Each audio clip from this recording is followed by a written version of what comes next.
Israel और Hamas के बीच जंग छिड़े 27 दिन हो चुके हैं, लेकिन जानलेवा हमले और बेकसूरों और मासूमों की मौत का सिलसिला बदस्तूर जारी है।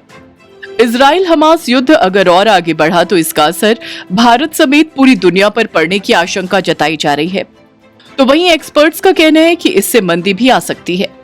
तो चलिए समझने की कोशिश करते हैं कि इजराइल हमास की जंग का असर भारत में कितना पड़ने वाला है और आम लोगों को किन किन दिक्कतों का सामना करना पड़ सकता है। इजराइल हमास के बीच चल रही जंग का असर कच्चे तेल और पेट्रोल डीजल की कीमतों पर पड़ सकता है। जानकारों का मानना है कि पश्चिम एशिया के अशांत माहौल से जहां एक ओर कच्चे तेल की कीमतें बढ़ सकती हैं, तो वहीं इसका असर पेट्रोल और डीजल की बढ़ती कीमतों के रूप में भी देखने को मिल सकता है। पहले से महंगाई से परेशान आम आदमी की मुश्किलें और बढ़ सकती हैं। बचत, घर या कार के लोन की किश्तें, निवेश और रोजमर्रा की चीजों की कीमतों में इजाफा हो सकता है। आर्थिक मोर्चे पर झटकों से उबरने की कोशिश कर रही भारतीय अर्थव्यवस्था के लिए ये जंग मुश्किल बढ़ाने वाली लग रही है। सबसे पहले बात करते हैं इजराइल हमास युद्ध से भारतीय अर्थव्यवस्था पर पड़ने वाले प्रभावों के बारे में। भारत इजराइल के कारोबारी रिश्ते। भारत और इजराइल के कारोबारी रिश्ते की बात करें तो सबसे ज्यादा दोनों के बीच refined petroleum oil, diamond jewellery और ऑर्गेनिक केमिकल्स का सबसे ज्यादा निर्यात होता है। तो वहीं रॉ डायमंड, इलेक्ट्रिकल मशीनरी और इक्विपमेंट और फर्टिलाइजर्स का आयात होता है। भारत 85% कच्चा तेल आयात करता है। इजराइल हमास युद्ध से कच्चे तेल की कीमतों पर असर पड़ने की आशंका जताई जा रही है। भारत अपनी जरूरत का 85% कच्चा तेल आयात करता है। ऐसे में भारत पर कच्चे तेल के संकट का असर दिखना स्वाभाविक है। इसका असर आने वाले 5 विधानसभाओं के चुनाव और उसके बाद 2024 के आम चुनाव पर भी पड़ सकता है। अधर में लटक सकता है 5G कनेक्टिविटी का विस्तार। इजराइल हमास युद्ध का सबसे ज्यादा असर डॉलर के मुकाबले रुपए की वैल्यू पर पड़ेगा। युद्ध अगर लंबा चला तो रुपए की वैल्यू में 3 से 4% तक की गिरावट आ सकती है।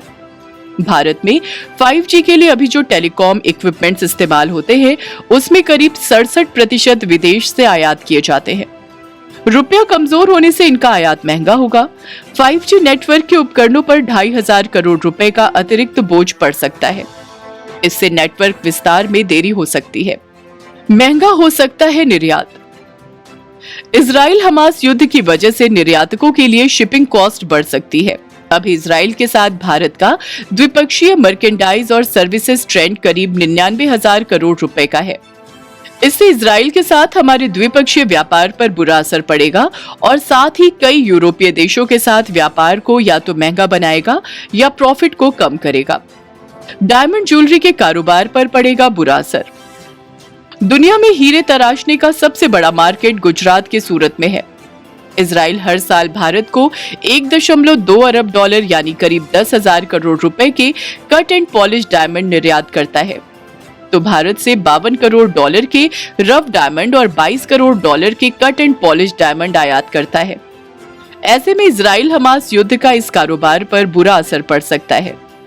दवा कारोबार पर पड़ सकती है मंदी की मार। इजराइल हमास युद्ध का फार्मास्यूटिकल्स के वर्ल्ड लीडर भारत के दबदबे पर असर पड़ सकता है।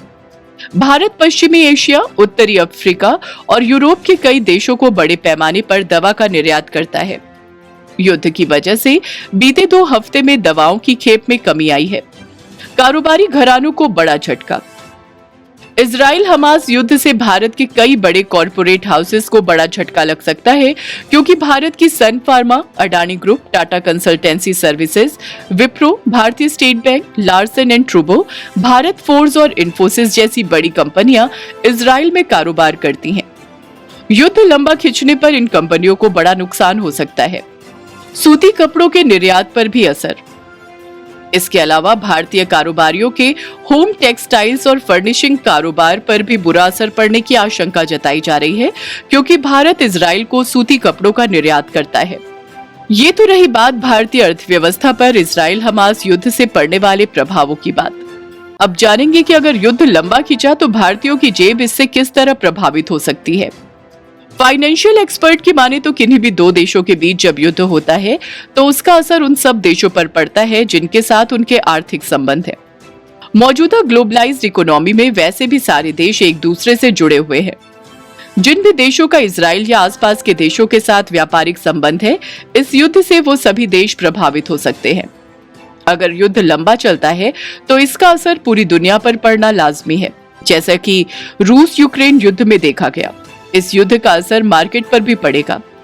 पर्सनल फाइनेंस पर भी इसका कहीं ना कहीं असर पड़ेगा, क्योंकि महंगाई बढ़ेगी, अनिश्चितता बढ़ेगी, खर्चों का बोझ बढ़ेगा। जिस देश में युद्ध चल रहा है तो उसके साथ अगर भारत के कारोबारी रिश्ते हैं तो भारत के साथ वैश्विक अर्थव्यवस्था पर भी असर पड़ेगा। इसका असर मार्केट पर पड़ेगा। इससे महंगाई बढ़ सकती है, आपके खर्चे भी बढ़ेंगे, अनिश्चितता बढ़ेगी। अगर आपने कहीं निवेश किया है, खासकर युद्ध प्रभावित देश की किसी कंपनी में निवेश किया है, तो उसका असर आपके निवेश पर देखने को मिलेगा। एनर्जी सेक्टर में निवेश पर भी असर पड़ सकता है। महंगाई बढ़ेगी तो इंटरेस्ट रेट बढ़ेगा। टेक होम इनकम का 40% से ज्यादा नहीं हो EMI। अगर ब्याज दरें बढ़ती हैं तो जाहिर है कि आपके लोन की EMI भी बढ़ेगी। आपको यह देखना चाहिए कि आपके घर या कार की EMI आपके टेक होम इनकम का 40% से ज्यादा नहीं होना चाहिए, क्योंकि अगर टेक होम इनकम का 50 या 60% आपने EMI चुकाने में लगा दिया तो ऐसे हालात में आप पर बोझ पड़ना स्वाभाविक है।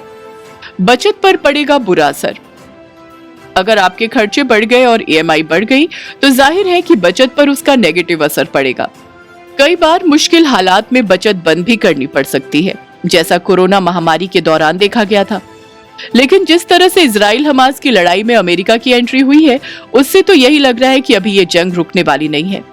दो देशों की तबाही का ये मंजर कहीं धीरे धीरे भारत समेत पूरी दुनिया को अपनी चपेट में ना ले ले। अगर आपको हमारा ये वीडियो पसंद आया हो तो इसे लाइक, शेयर और चैनल को सब्सक्राइब जरूर करें।